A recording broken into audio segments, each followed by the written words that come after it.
আমার আজকের রেসিপি সজনে ফুলের চচ্চড়ি। এই চচ্চড়ি খেতে এতটাই ভালো হয় যে বারবার খেতে ইচ্ছে করবে। তাছাড়া বসন্তের নানা রকম রোগ যেমন সর্দি, কাশি, জ্বরের হাত থেকে বাঁচতেও এই ফুল ভীষণই উপকারী। এছাড়াও নানা রকম ভিটামিনে সমৃদ্ধ এই ফুল শরীরে প্রোটিনেরও যোগান দেয়।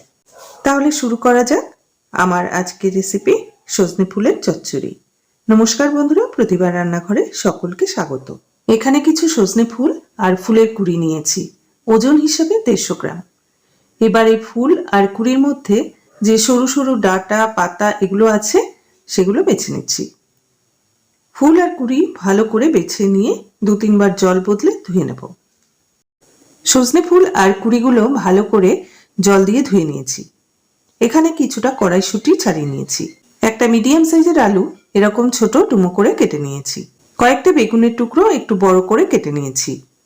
এই সবজিগুলোর সাথে শিমও দেওয়া যেত, আজ আমি শিম দিলাম না, আপনারা চাইলে শিমও ইউজ করতে পারেন। গ্যাস ওভেনে একটা কড়া গরম করে তাতে 1 টেবিল চামচ সর্ষের তেল দিয়ে দিলাম। তেল গরম হলে তাতে 6টা মটর ডালের বড়ি কড়াতে দিয়ে গ্যাসের ফ্লেম মিডিয়ামে করে বড়িগুলো লাল করে ভেজে নিচ্ছি।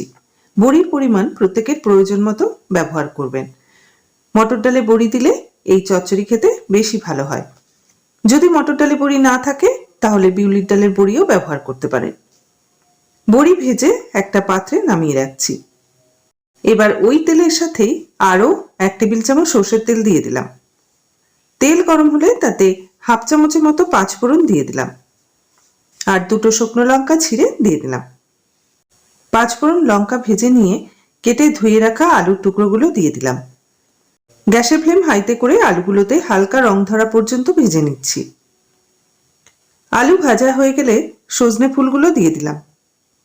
গ্যাসের ফ্লেম হাইতে করে ফুলগুলো আলুর সাথে 2 মিনিট নেড়ে চেড়ে নিচ্ছি। তারপর তাতে 250 ml গরম জল দিয়ে দিলাম। দিয়ে দিচ্ছি 1/2 চামচ লবণ আর 1/4 চামচ হলুদ গুঁড়ো আর ছোট বাটির প্রায় 1 বাটি ছাড়ানো কড়াইশুঁটি আর ভাজা বড়িগুলোও এর সাথে দিয়ে দিলাম। বেগুনের টুকরোগুলোও দিয়ে দিলাম। বেগুন এখানে ভাজার কোনো প্রয়োজন নেই, এই চচ্চড়িতে বেগুন এভাবেই ব্যবহার করা হয়। আর 3টে কাঁচা পাকা লঙ্কা ভেঙে দিয়ে দিলাম। নেড়ে চেড়ে মিশিয়ে নিয়ে গ্যাসের ফ্লেম লোতে করে একটা ঢাকা দিয়ে সবজিগুলো 10 মিনিট রান্না করে নেব। 10 মিনিট পর ঢাকা খুলে দেখে নিচ্ছি। আলু বেশ সুন্দর সেদ্ধ হয়ে গেছে। এখন গ্যাসের ফ্লেম মিডিয়ামে করে এতে 1 টেবিল চামচ কাঁচা সর্ষের তেল দিয়ে দিলাম। রান্নার এই পর্যায়ে কাঁচা সর্ষের তেল দিলে এই চচ্চড়ির স্বাদ অনেকটা বেড়ে যায়। সবজি তেলের সাথে মিনিট খানেক নেড়ে চেড়ে যে 2টো শুকনো লঙ্কা ফোড়নে দিয়েছিলাম তার থেকে একটা শুকনো লঙ্কা খুন্তি দিয়ে এভাবে ঘষে ভেঙে দিচ্ছি। এতে চচ্চড়িতে ঝালও হয়ে যাবে আর একটা হালকা রঙও আসবে। আর এই চচ্চড়িতে কোনো বাটা বা গুঁড়ো মশলার ব্যবহার হয় না। সজনে ফুলের যে সুন্দর নিজস্ব গন্ধ তাতেই এই চচ্চড়ি খেতে অসাধারণ লাগে। মশলা দিলে ফুলের গন্ধ নষ্ট হয়ে যাবে, তাই এতে মশলা দেওয়া হয় না।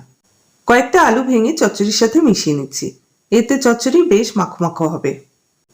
মিনিট 2-3 এভাবে নেড়ে চেড়ে জল টেনে যাওয়া পর্যন্ত চচ্চড়ি নাড়াচাড়া করে নেব। লবণ ঠিক আছে কিনা এই সময় অবশ্যই চেক করে নিতে হবে। লবণ একদম ঠিকঠাক আছে। চচ্চড়ি থেকে জল শুকিয়ে গেছে, এর বেশি আর টানাবো না। সজনে ফুলের চচ্চড়ি তৈরি হয়ে গেছে। এখন কড়া থেকে একটা পাত্রে নামিয়ে রাখছি। কোনো রকম মশলাপাতির ব্যবহার ছাড়াই সামান্য কয়েকটি উপকরণ দিয়ে তৈরি এই সজনে ফুলের চচ্চড়ি একবার হলেও বানিয়ে খাবেন। গরম ভাতের সাথে এই চচ্চড়ি খেতে ভীষণই ভালো লাগে। তাছাড়া এটি একটি ভীষণই হেলদি রেসিপি। রেসিপিটি ভালো লাগলে লাইক ও কমেন্টের মাধ্যমে অবশ্যই জানাবেন। চ্যানেলটি সাবস্ক্রাইব করে পাশে থাকা বেল আইকনটি অন করে দেবেন, তাহলে আমি চ্যানেলে যখনই কোনো ভিডিও আপলোড করি না কেন সরাসরি তার নোটিফিকেশন আপনার কাছে পৌঁছে যাবে। সকলে ভালো থাকবেন, সুস্থ থাকবেন।